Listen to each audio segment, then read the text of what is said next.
Bem, meus amigos, nós vamos dar início à nossa sessão de encerramento e cujo palestrante será o Dr. João Alves Melo, secretário de Controladoria e Ouvidoria do Estado do Ceará, aqui presente, e o convido para presidir a mesa o excelentíssimo senhor Dr. Eduardo Souza Ramos, que é Procurador-Geral do Tribunal de Contas do Estado do Ceará. Eu convido o nosso palestrante, Dr. João Alves Melo, o ministro Piratã Aguiar, aqui presente. Assisto daqui. Dr. João, por favor.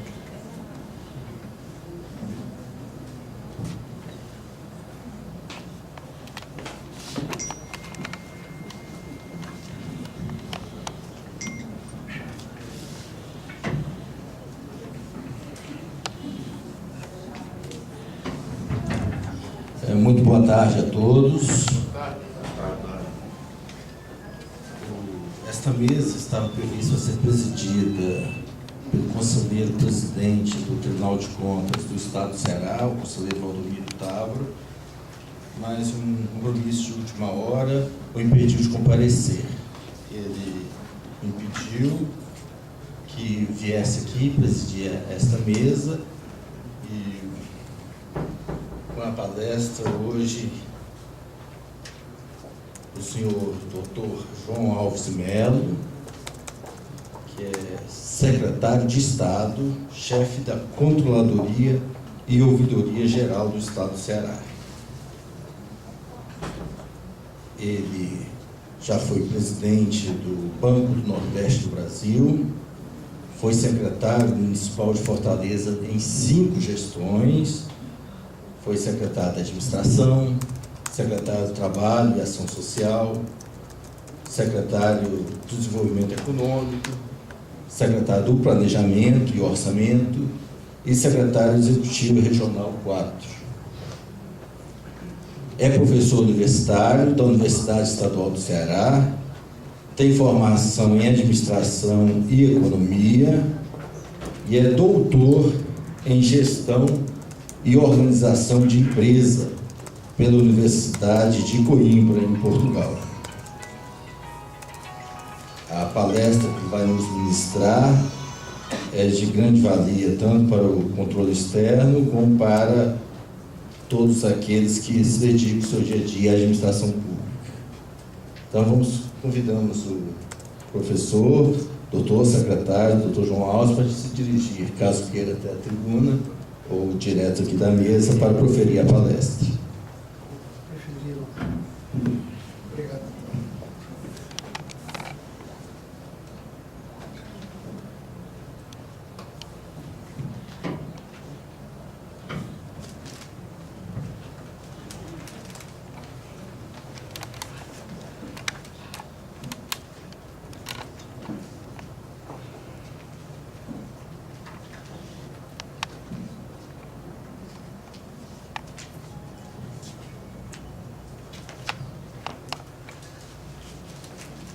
Uma boa tarde a todos.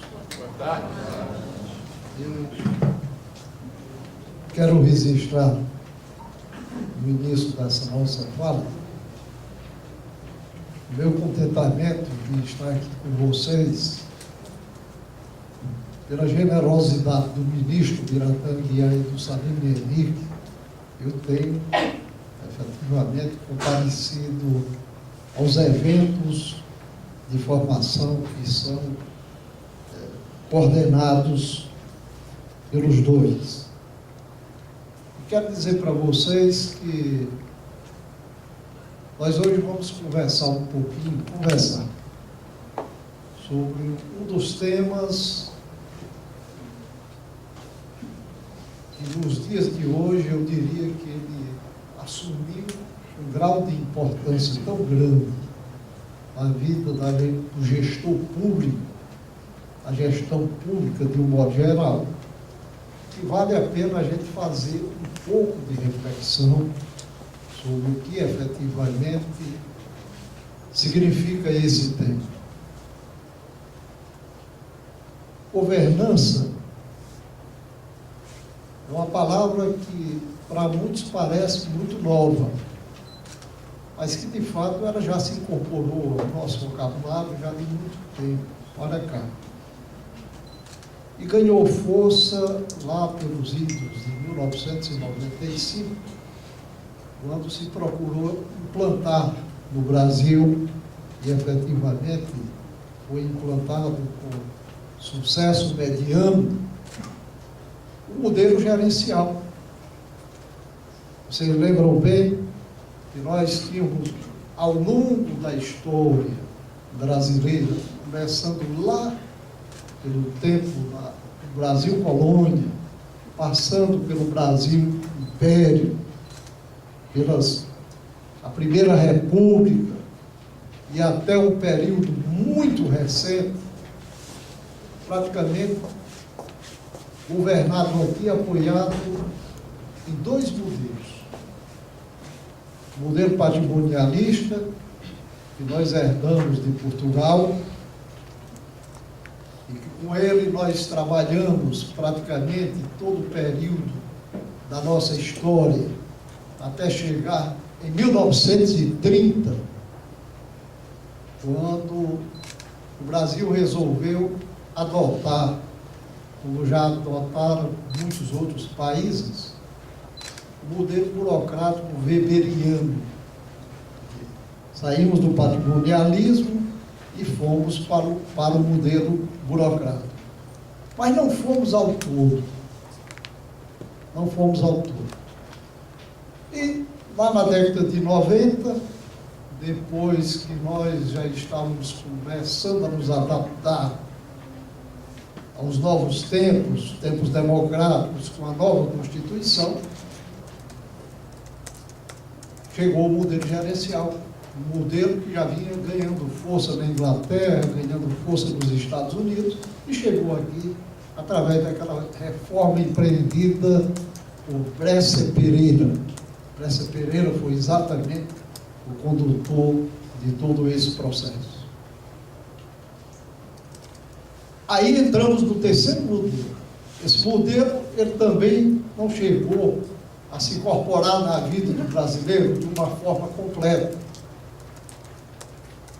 E começamos, ao mesmo tempo, a buscar o quarto modelo. Num curto espaço de tempo, a gente começou a buscar um quarto modelo de gestão para o Brasil. Modelo esse que estava sinalizado na Constituição, e eu não tenho dúvida que o ministro Miradã Guiar, como parlamentar constituinte, deve ter tido uma boa participação neste campo, que foi o modelo de gestão pública participativa. Transformar a gestão pública brasileira numa gestão que efetivamente tivesse a participação do cidadão. Mas eu, particularmente, tenho repetido que hoje nós temos no Brasil o modelo patri, buró, gerente, participa. Este é o modelo que nós temos no Brasil, que nós ainda mantemos alguns regramentos do primeiro modelo, que é o patrimonialista. Ainda mantemos muita coisa do segundo, que é o modelo burocrático weberiano. Estamos nos acostumando aos poucos com o terceiro, que é o modelo gerencial, e já estamos fustigando bastante para a implantação por partes do modelo de gestão pública participativa. Então, nós vamos conversar alguma coisa, eu vou mostrar alguma coisa neste plano.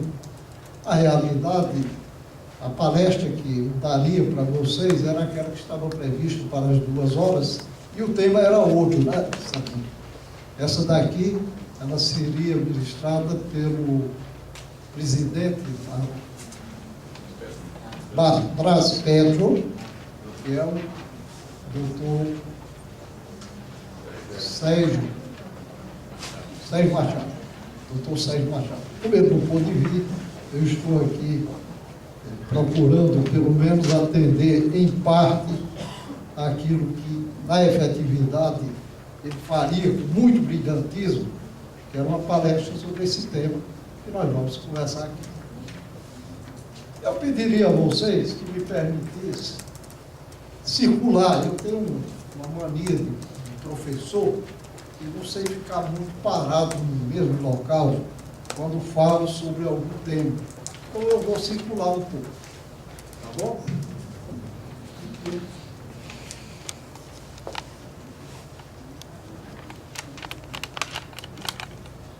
Desafios para melhorar a governança e a eficiência da gestão pública brasileira. São inúmeros os desafios, inúmeros. E aí você, entrando num processo de reflexão, você chega à conclusão de que esses desafios, a boa parte deles já poderia estar vencido. Por quê? Você dirigir um Estado como o Estado do Ceará, que é um Estado de orçamento relativamente pequeno. É muito mais do que você dirigir a maior empresa que está sediada na região Nordeste. O orçamento daqui do Estado é muito maior, o orçamento que se movimenta ao longo de um ano, do que da maior empresa que está sediada aqui na região. A maior empresa sediada na região, ela que faz muito tempo, que ela se preocupa com essas questões. Faz muito tempo mesmo que ela se preocupa com isso. Modernizar o processo decisório, em ter ferramentas próprias de gestão, em usar bem essas ferramentas, em otimizar os resultados. E os resultados empresariais, eles são vistos muito mais numa ótica de lucro financeiro, que acontece ao final de cada período.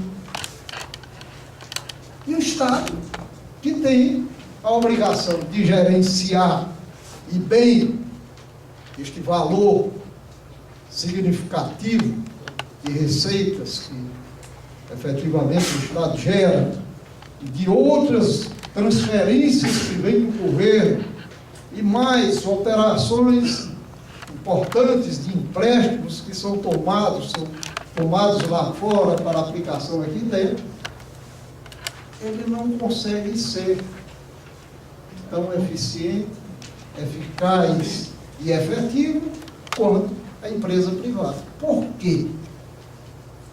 Aí cabe essa pergunta. Por quê?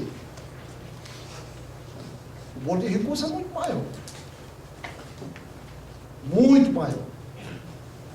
Agora saia daqui e vá para São Paulo e veja o tamanho do orçamento de um estado como São Paulo,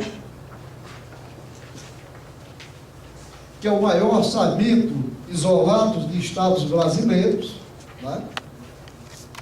Mesmo que não vá para São Paulo estado, vá para São Paulo capital, que é o segundo maior orçamento isolado de municípios brasileiros, e comparado com os estados passa a ser o segundo maior, o terceiro maior em termos de Brasil.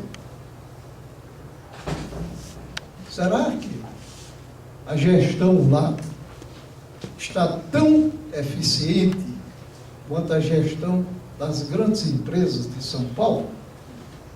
Mais uma pergunta. Pois é, a gente começava a argumentar, às vezes, aqui e acolá, não, é porque lá o dinheiro é dele e ele se preocupa e tira uma notinha daqui e acolá, primeiro espremendo, às vezes para sair até a figura que está gravada na nota. Ele tem dificuldade de passar essa nota à frente, que é dele. E o daqui, do público, é nosso. Mas nós, um pouquinho de cada um, que não temos essa preocupação de administrar, de acompanhar, de verificar, de estar presente, nós, quando eu digo, o cidadão, no modo geral.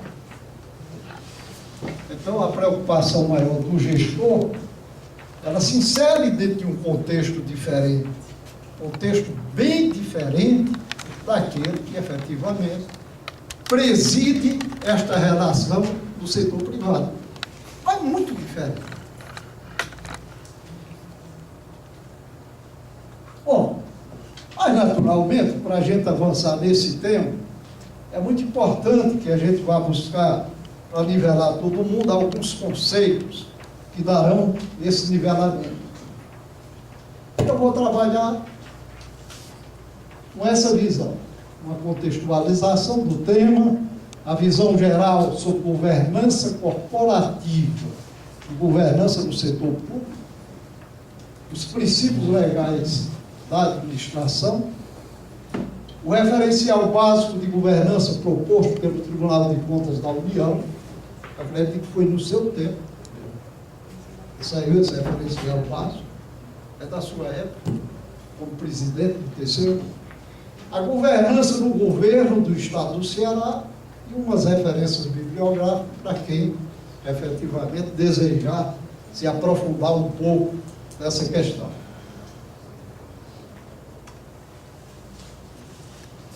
Olha aí, a profissionalização da gestão pública, ela tem um marco, os anos 70. Os anos 70 é um marco de profissionalização da gestão pública, né?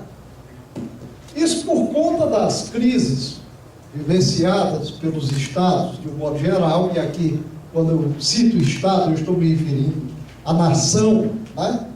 Em decorrência da incapacidade de atendimento, do crescimento das necessidades por produtos e serviços públicos, bem como do aumento da velocidade em que essas demandas passaram a ser apresentadas pela sociedade.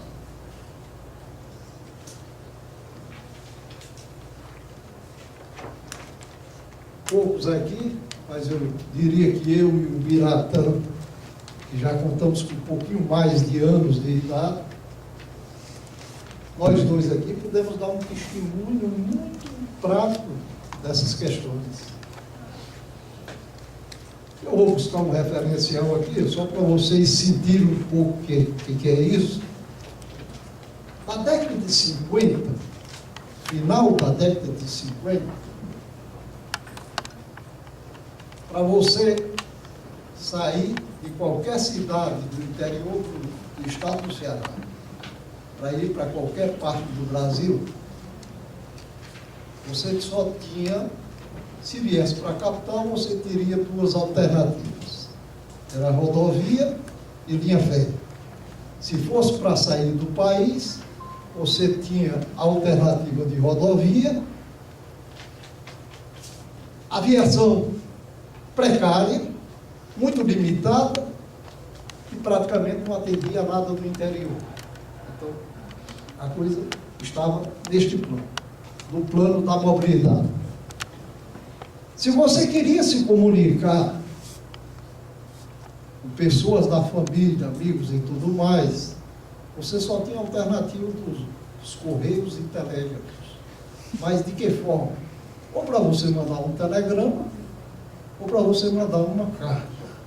E eu me lembro bem que nesta época eu estava fazendo um trabalho lá no interior da Bahia, para o Banco do Nordeste, e mandei uma correspondência para a direção-geral do banco, que ficava aqui em Fortaleza,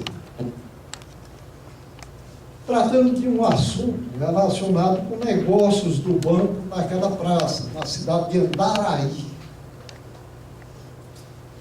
E esta carta levou 2 meses saindo de Andaraí para chegar em Fortaleza. 2 meses. O sistema era aquele que você pegava toda a correspondência do interior, centralizava na capital, a capital selecionava por estado, aliás, não selecionava por estado, selecionava as correspondências de todos os estados, que não fosse o estado próprio, e mandava para o Rio de Janeiro. O Rio de Janeiro tinha uma centralizadora dos Correios, que pegava essa correspondência recebida e fazia a repartição dessa correspondência com os respectivos estados. Aí a correspondência saía do Rio, vinha para a capital do respectivo estado.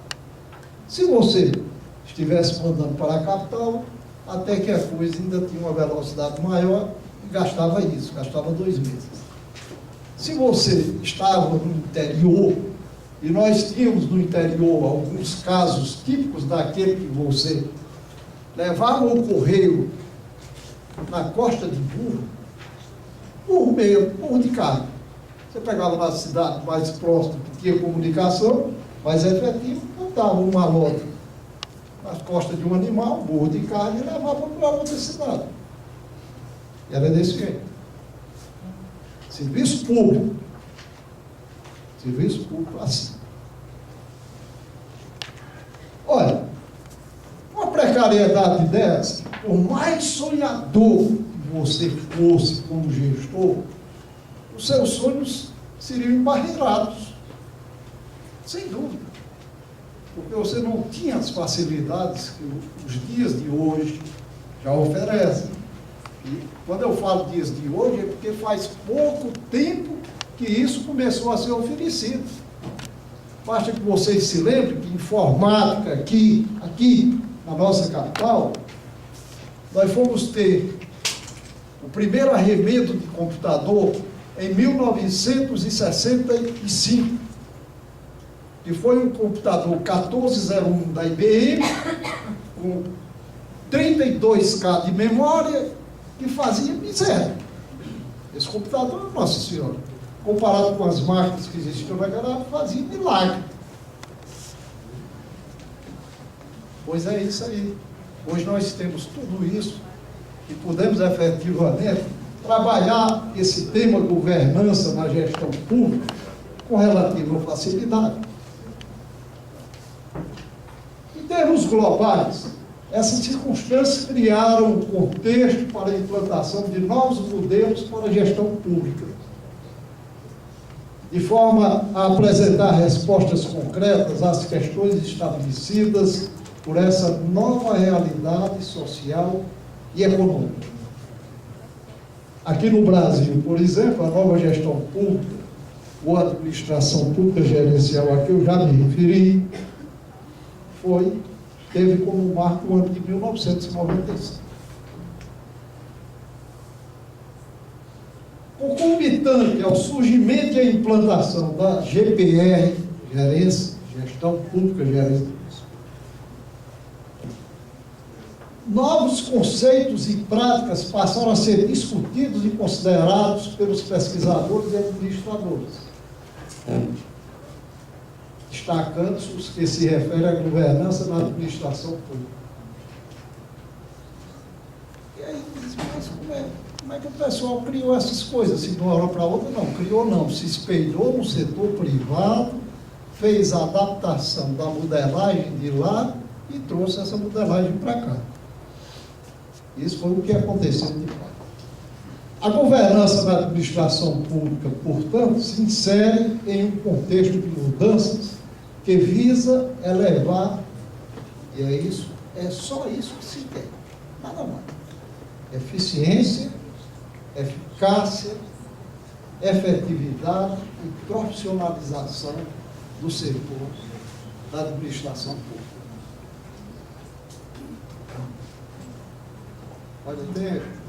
Nós temos aqui alguns servidores públicos que conhecem bem a dificuldade que nós enfrentamos aí no começo da década de 70, para poder dar o primeiro passo. Dificuldades foram muitas. Primeiro, falta de meios. Segundo, era mudança. E mudança tem resistência. E a resistência, às vezes, ela elimina o impacto positivo e o retorno positivo da mudança pretendida. Né?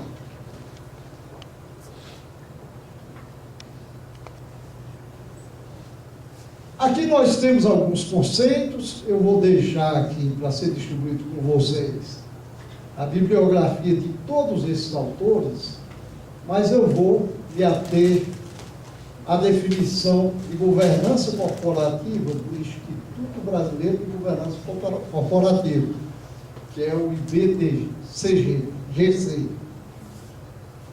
É o sistema pelo qual as sociedades são dirigidas e monitoradas, envolvendo os relacionamentos entre os acionistas/cotistas, conselho de administração, diretoria, auditoria independente e conselho fiscal. As boas práticas de governança corporativa têm a finalidade de aumentar o valor da sociedade, facilitar seu acesso ao capital e contribuir para a sua perenidade. Como vocês percebem, isso é um conceito que ele está muito voltado para o setor privado. Inclusive, os termos, todos eles aí, são próprios do setor privado. Mas é uma boa definição de governança corporativa. Outros autores fizeram naturalmente as suas discussões nesse tema. E aqui, quanto à governança do setor público, ao apresentar as orientações teóricas acerca da reforma gerencial de administração pública, da administração pública brasileira, Bresser Pereira, em 1998, lançou uma publicação onde ele apresenta esse conceito. É o conceito mais forte que nós temos até hoje nessa visão de governança corporativa. A reforma gerencial melhora a governança do Estado.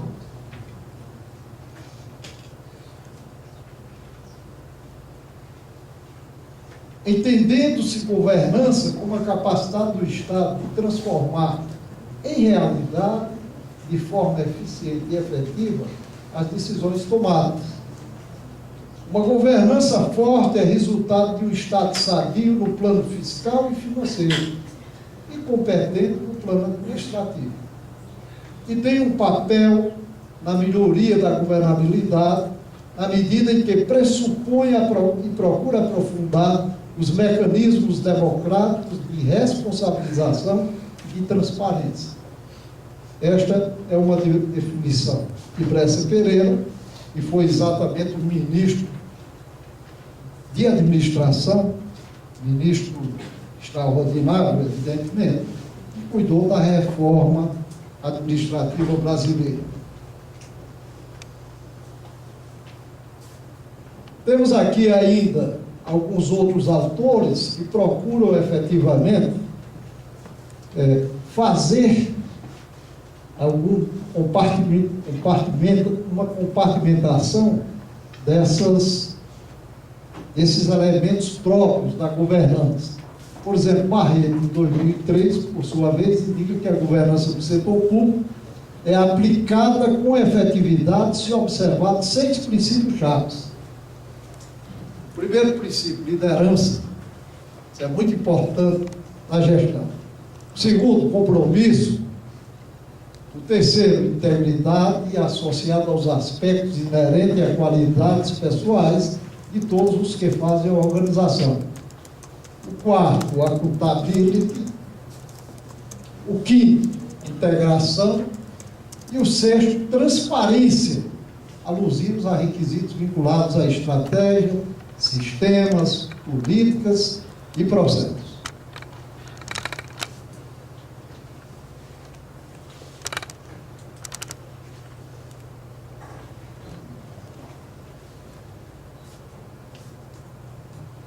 O IFAC, que é um instituto que gerencia, até certo ponto, essas questões, ele indica princípios básicos da boa governança que devem ser seguidos, independentemente de sua aplicação, se referir a agências de governo e a governo central, como abaixo indicados.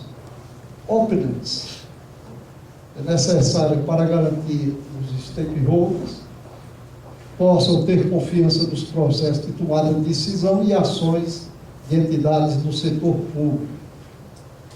Integrity compreende tanto as operações simples como as complexas, A accountability é o processo pelo qual as entidades do setor público e os indivíduos dentro delas responsáveis por suas decisões e ações, incluindo a gestão dos fundos públicos e de todos os aspectos de desempenho, submetem-se ao julgamento externo apropriado. E aqui nós temos a visão efetiva do IFAC sobre a questão dos stakeholders. Não vou ler essa definição, porque vou deixar com vocês. Ele fala aqui também dos padrões de comportamento.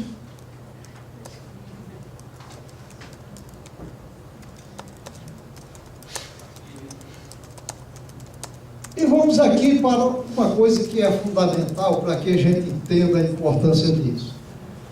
Vocês conhecem muito bem essa questão.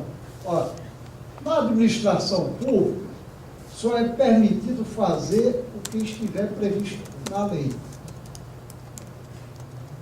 Tem uma diferença extraordinária para a administração do setor privado, né? Olha o que diz aqui do setor privado. Na administração privada é permitido fazer o que não estiver proibido em lei. Não há uma diferença grande isso aí? Então eu tenho mais liberdade na administração privada do que na administração pública. Mas muito mais mesmo. E a gente percebe isso quando a gente começa a querer fazer mudanças, a lançar novidades. Por exemplo, no ano de 2011, eu assumi a CGE, que é Controladoria e Ouvidoria Geral do Estado, e depois de uma primeira conversa com o Tribunal de Contas da União e com a Controladoria Geral da União, eu resolvi mudar toda a sistemática de controle do Estado do Ceará. Sair da visão que nós ainda hoje praticamos essa visão. Estamos mudando agora com a implantação do novo modelo. Do controle externo, que a visão do controle externo ela tem que ser uma visão diferenciada daquela do controle interno. E passar a ter uma visão de acompanhamento, você evitar a ocorrência do fato, quer dizer, você ter controle interno preventivo, acompanhar todo o processo. Então eu peguei os dois grandes modos de saída de recursos do Estado, contratos e convênios, e fui atrás de colher informações sobre esses dois grandes modos. Terminei, depois de uma luta grande, estava tudo na cabeça das pessoas, não tinha nada escrito. Depois de uma luta grande, eu consegui levantar contratos e convênios. Levantando contratos e convênios, eu lancei a ideia de se produzir um software que pudesse efetivamente me permitir à distância, lá na CGE, e o sujeito realizando um contrato distante, bem distante, eu poder acompanhar se ele estava na efetividade, cumprindo todos os regramentos para a realização daquele contrato. O governador concordou com essas ideias e nós formamos um quadro novo dentro da CGE, que vai ser distribuído agora no final do mês de abril, começo de maio, com as diversas secretarias. Quadro esse que vai ficar responsável pelo acompanhamento para e passo de cada contrato e de cada convênio que o Estado do Ceará realizar. Ora, isso vai dar para o Estado do Ceará uma segurança extraordinária em termos de certeza de que o contrato ou convênio ele obedeceu a todos os regramentos jurídicos. Obedeceu a isso aqui. Que está previsto na lei. Está previsto na lei as normas complementares, como, por exemplo, as instruções normativas e tudo mais, e que ele foi realizado, foi executado tal e qual aquilo que estava previsto no plano de trabalho. Implantada essa primeira parte, que é a parte do controle burocrático, nós vamos partir para o segundo momento, que é a implantação ou segregação da função de fiscalização de contratos e convênios. Nós estaremos levando tudo isso para dentro do órgão de controle, da CGE, trazendo as equipes de lá, formando de novo essas equipes e passando a fazer a fiscalização de tudo que ocorrer no Estado em relação a contratos e a convênios. Fiscalização de tudo. Fiscalização de obras, fiscalização de serviços, de um modo geral. Quer dizer, toda a fiscalização vai ser feita dentro dessa obra. E eu tenho repetido sempre, Eduardo, quando nós terminarmos de implantar isso, é uma trabalheira grande pela dimensão e grande também pela resistência das partes. Nós, no final de cada contrato, de cada convênio, sabe o que nós temos que fazer mesmo? Fechar a pasta e entregar para o TCE. Não tem mais nada para fazer. Tudo já foi feito ao longo do processo. Só fechar a pasta e mandar para o TCE.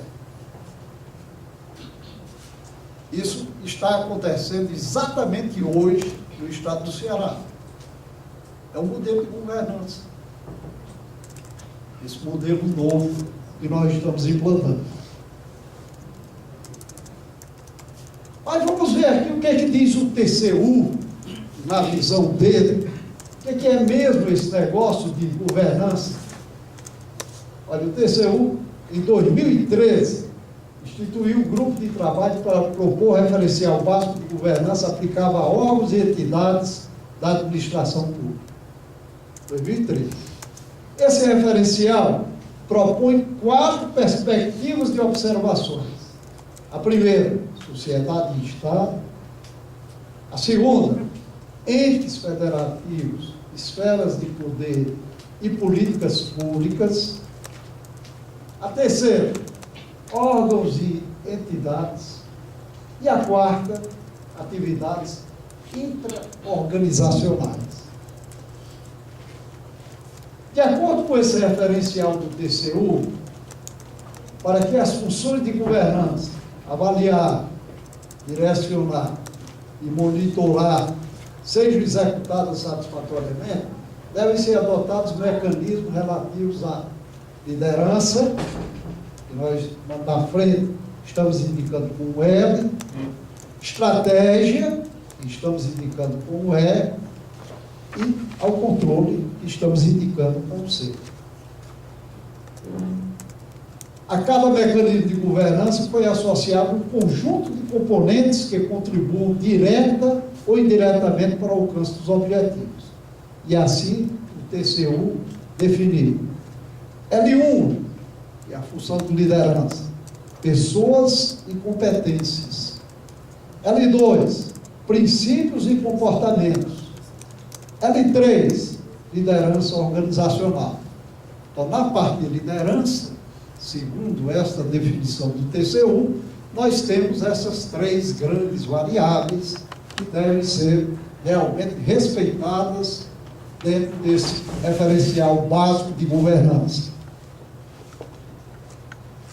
Quanto ao ponto 2, que é o ponto de estratégia, que está aqui, ó, o E, o TCU tratou disso com essas variáveis.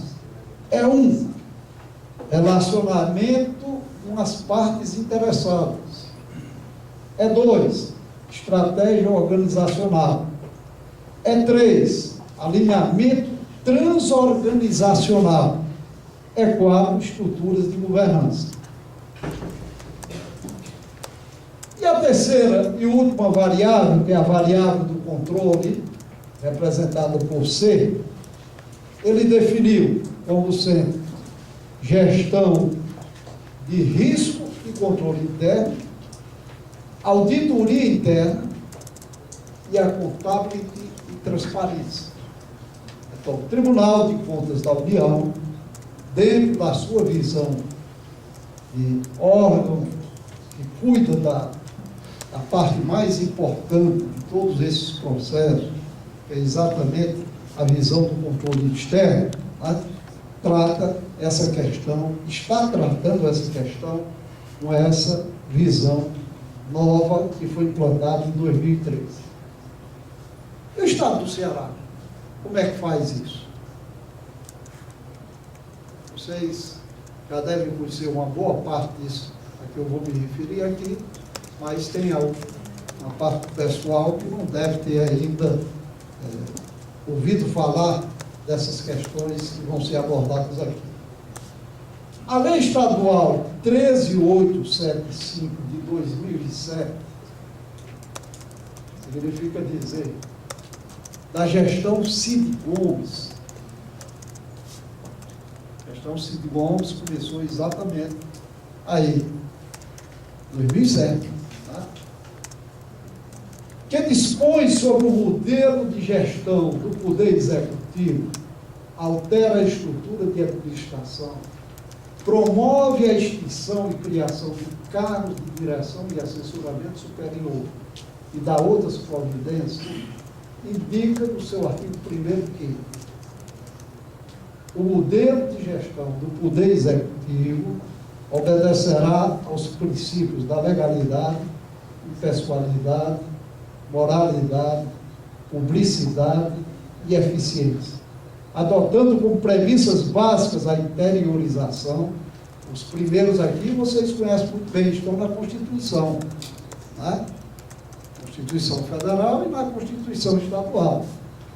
Mas isso aqui é próprio da gestão, adotando como premissas básicas a interiorização, a participação, a transparência, a ética, a otimização dos recursos e a gestão por resultados a partir desses conceitos que nós vamos citar aqui. Uma ótica diferente da gestão pública, esta que começou a partir do ano de 2007. Nós, naturalmente, não deixaríamos, nem deixamos, em momento nenhum, de respeitar isso aqui. O princípio da legalidade, pessoalidade, moralidade, publicidade e eficiência, que eles são princípios constitucionais. Mas a parte de baixo é que deu o tom da mudança. Por exemplo, na interiorização, ela é vista desta forma, como instrumento de discussão e atendimento das prioridades e necessidades locais, estabelecendo e fornecendo as condições para o crescimento econômico, social e político local e regional, promovendo a desconcentração espacial do desenvolvimento e a desconcentração intraclasses da renda, com fundamento nos conceitos de equidade e desenvolvimento sustentável. Como é que isso aconteceu? Será que está se efetivando isso? Aí você vai para a prática, olha, uma visão prática. Como é que está a saúde do Estado do Ceará hoje, em termos de modelo? Nós saímos do modelo centralizador para um modelo descentralizado. E com essa visão de modelo descentralizado, o Estado regionalizou o atendimento da parte mais complexa, lá no Cariri, pegando toda a região do Cariri com o hospital regional. A Zona Norte, cobrindo toda a Zona Norte do Estado do Ceará, também com o 2º hospital regional. A Zona Centro do Estado, com o 3º hospital regional, está em fase de construção. E a região metropolitana com o 4º hospital, que vai centralizar toda a grande região metropolitana de Fortaleza. Isso na saúde chamada terciária. Na saúde secundária, ele criou o modelo, sugeriu e foi implantado uma rede de policlínicas distribuídas por micro-regiões do Estado. Você atende até o nível secundário. A policlínica não para uma cidade, uma policlínica para atender, às vezes, a 2, a 3 ou mais municípios, né? Dependendo, naturalmente, da população desses municípios. E no primário, quer dizer, lá no comecinho, o modelo criou as UPAs, as unidades de pronto atendimento, uma rede de UPAs distribuídas também pelas cidades do Estado.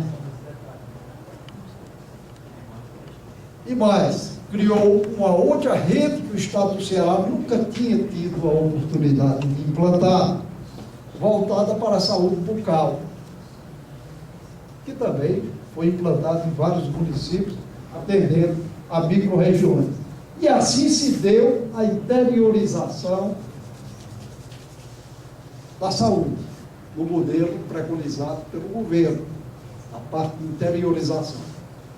Na área da educação, o modelo optou pela escola profissionalizante, manteve a outra, toda a estrutura que já estava implantada, e fez uma opção pela escola profissionalizante, porque o que se reclamava muito é que você terminava um segundo grau e não sabia fazer coisa nenhuma.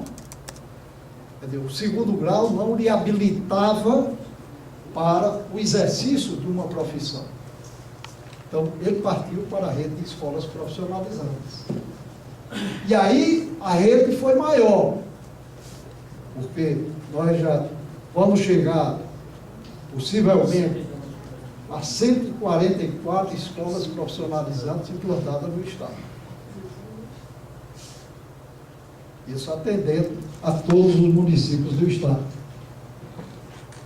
Então, nesses dois segmentos, saúde e educação, o princípio da interiorização, ele se implantou, está se implantando desta forma. Aí você pergunta, e por que a saúde já não está muito melhor do que antes? A estrutura está se concluindo, a estrutura do modelo está se concluindo. Vem agora a segunda fase, que é a fase do equipamento, quer dizer, você equipar, não equipar com máquinas, com coisa desse tipo, com pessoas, que é a fase de realizar concurso, para você selecionar médicos, profissionais da área de saúde, enfermeiras de um modo geral, para poder prover essas unidades.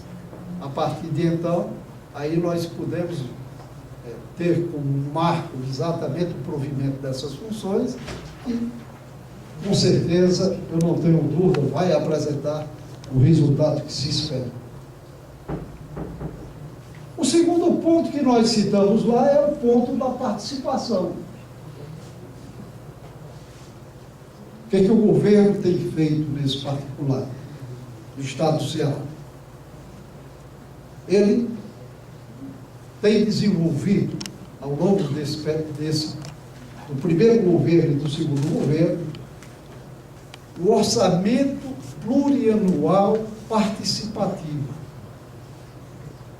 Você vai às micro-regiões, realiza encontros com representação comunitária e traz de lá as propostas, na visão dessa comunidade, para o orçamento plurianual.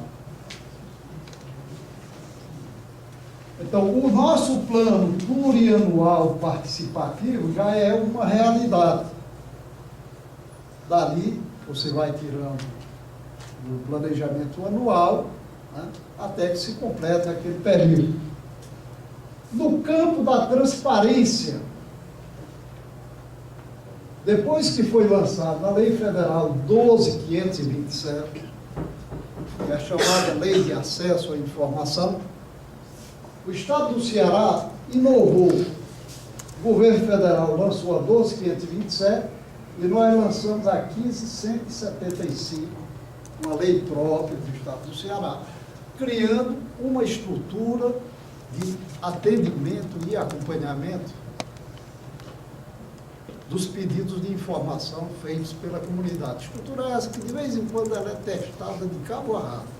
Tem gente que diz, mas esse negócio está funcionando, começa a pedir informação. Me lembro que um dia, não faz muito tempo, um conterrâneo nosso lançou um pedido de lá para cá, pedindo para a gente informar, detalhando cada uma das partes, tudo que se gastava com alimentação no Palácio da Abolição, especificando o tipo de alimentação, o tipo de bebida que se consumia, se tinha ou não tinha sobremesa, e qual era o tipo de sobremesa, e coisa desse tipo. Quer dizer, é uma légua para você poder atender. É? Sucesso para dar trabalho. Para encher o saco, dá. E lá vai, mas o Estado tem que atender, porque a lei ela é muito aberta nesse particular, você não pode deixar de atender os pedidos, só deixa de atender aqueles que efetivamente estiverem dentro de uma classificação, classificados como sigilosos, quer dizer, você não pode efetivamente mandar esta informação para fora. Mas aqui, como nós criamos uma modelagem própria, nós temos comitês setoriais, temos os comitês por poder, comitê do Poder Executivo, comitê do Poder Legislativo, comitê do Poder Judiciário, comitês por poderes. E criamos um conselhão, o pessoal já apelidou de Supremo, né? Que é, inclusive, era presidido até pouco tempo pelo vice-governador, e lá, nesse conselhão, com a participação do Poder Executivo, Poder Legislativo, Poder Judiciário, Ministério Público e os dois tribunais, TCU, TCE e TCE, lá sai a decisão final. O cara chega, pede na primeira instância, é dito que o assunto guarda confidencialidade, ele não se conforma, apela para a segunda examina, diz que o assunto guarda confidencialidade, aí está efetivamente classificado como reservado, aí ele apela para a terceira, mas mesmo assim ele vai até a última instância. Tá? E lá o conceito dá a palavra final. O ponto seguinte é a ética, como um conjunto de normas e valores às quais se sujeitam todos os agentes públicos e estaduais, estabelecendo um compromisso moral e padrões qualitativos de conduta, assegurando a clareza de procedimentos dos servidores, segundo padrões de probidade, decoro e boa-fé, permitindo o controle social inerente ao regime democrático. Nós criamos o código já foi implantado, os comitês estão também em processo de maturação e o Estado vai efetivamente percorrer esse caminho.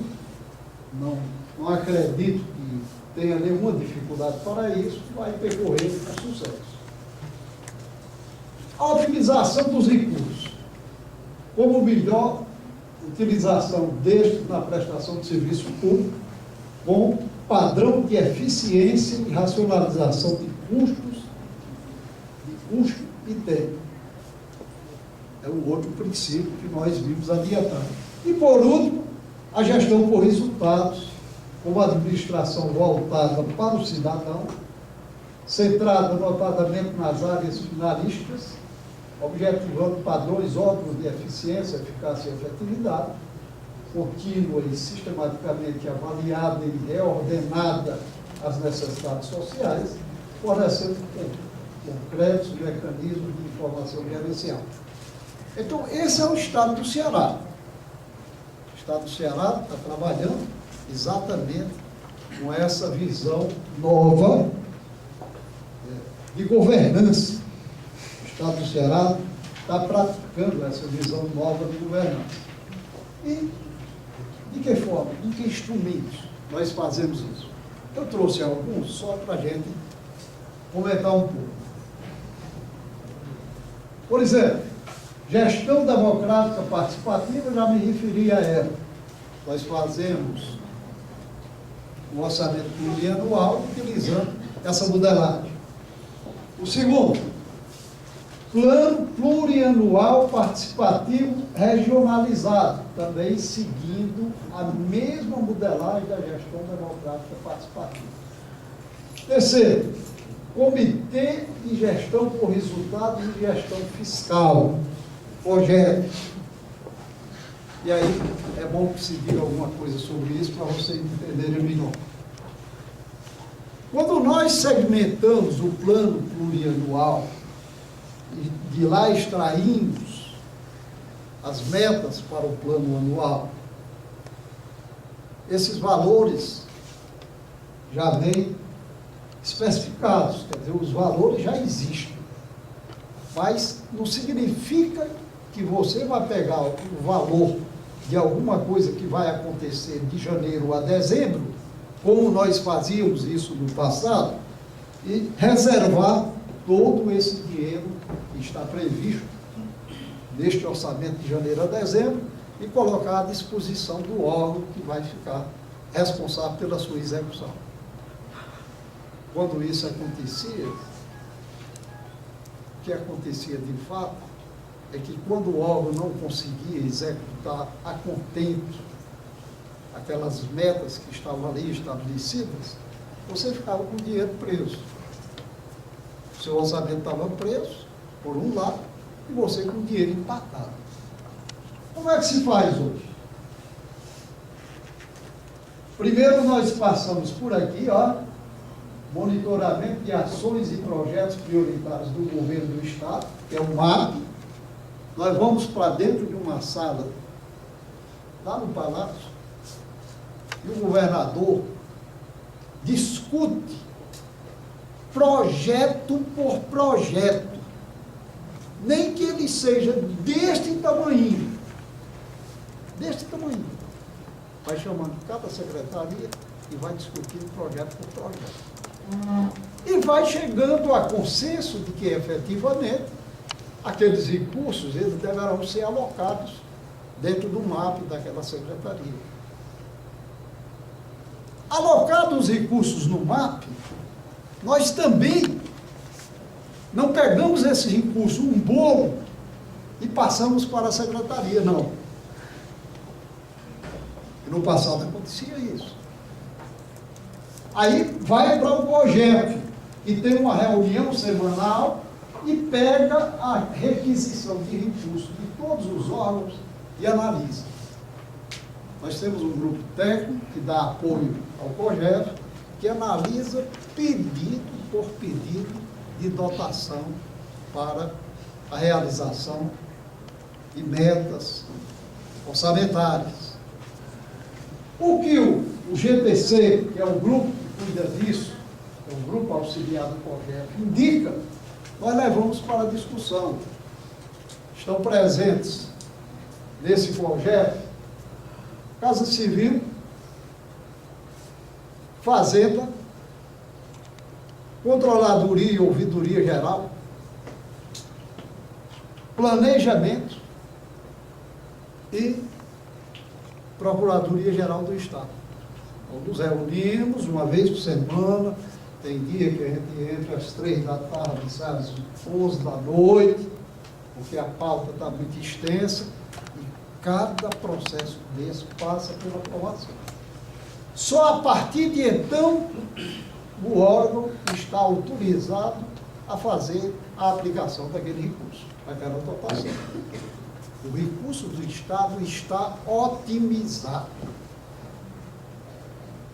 Não tem embarreiramento em termos orçamentários. Ninguém fica com uma dotação orçamentária daquele tamanho, prendendo efetivamente o orçamento, e com a capacidade de fazer deste tamanho. As coisas acontecem deste jeito. E aí nós temos a Controladoria e Ouvidoria Geral, que é o outro instrumento do governo do Estado para fazer efetivamente o acompanhamento sistemático daquilo que está acontecendo, porque ela é responsável pela despesa.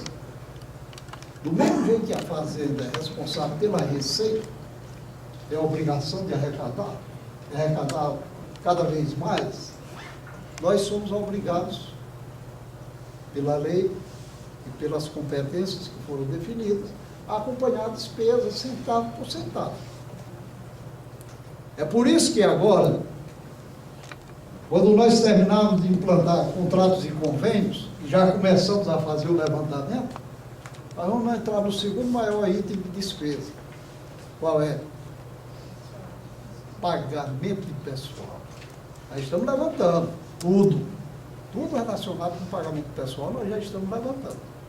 E vamos colocar dentro do mesmo sistema. Acompanhar passo por passo de tudo que acontece em relação ao pagamento de pessoal. Você diz, e a possibilidade de essa coisa de ter erros?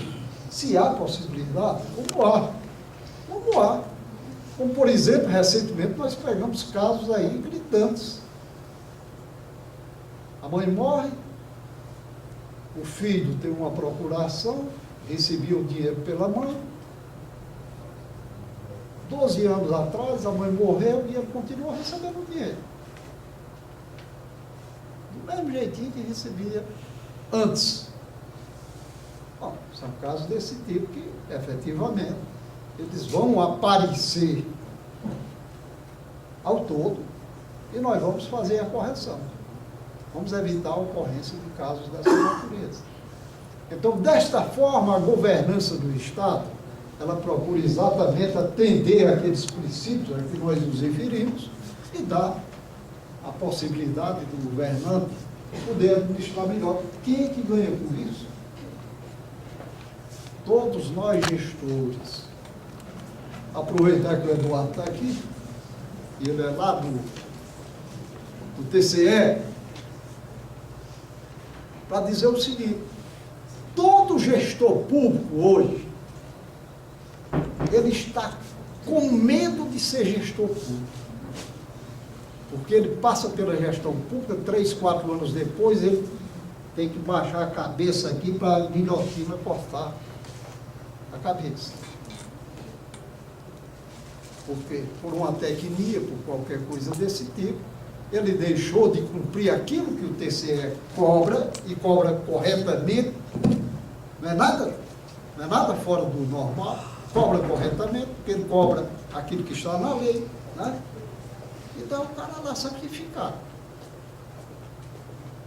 É por isso que o sistema que está sendo implantado, ele não encontrou uma resistência muito forte da parte da gestão do Estado. Está todo mundo pedindo a Deus que se termine de implantar, que é para sair deste risco, que todos sabem que o risco é muito grande. Você ter o gasto, a despesa pública, acontecendo de forma acompanhada, administrada, sem mais o risco de cometer impropriedades na aplicação desse recurso. Pessoal, era esta informação. Aqui nós temos umas referências bibliográficas que podem ser distribuídas para vocês, se vocês quiserem efetivamente ampliar os conhecimentos sobre essa questão. Quero agradecer a atenção de vocês. Não sei se atingir as expectativas que estavam postas em relação a esse tema, e naturalmente eu não poderia ser aqui o Sérgio Machado. O Sérgio Machado, de fato, ele tem uma visão nacional muito mais ampla do que a minha. Eu estou mais aqui na visão tupiniquim, visão da nossa terra. Muito obrigado pela atenção. Passar a palavra ao presidente, aqui embaixo mesmo, para que ele possa fazer o encerramento. Pois é, o Dr. João Alves nos brindou com uma brilhante palestra, uma verdadeira aula, mostrou aqui todos os seus dotes de professor de muitos anos e falou sobre esse sistema que remonta lá a da década de 30, 70, quando começou a profissionalização do serviço público, os 4 modelos, a questão híbrida do Brasil, que acaba por perpassar nesses 4 modelos, coexistindo simultaneamente até hoje, nos brindou com a organização, o funcionamento do Estado do Ceará, de modo que eu queria agradecer muito por esta palestra e tenho certeza que ela será de grande valia para todos que aqui estiverem presentes nesse final de tarde. Muito obrigado e agradeço também a organização do estudo, ao ministro Biratã, eu que vim representando hoje o presidente do Tribunal de Contas, como disse, no início da palestra, e espero realmente que eventos como esse se repitam ao longo dos próximos anos, que será de grande importância para a administração pública do Estado de Ceará. Muito obrigado a todos.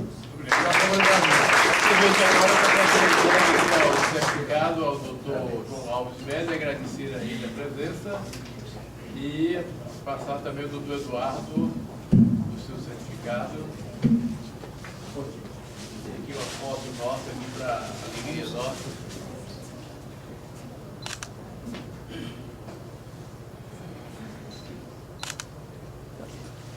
Obrigado, muito obrigado a todos.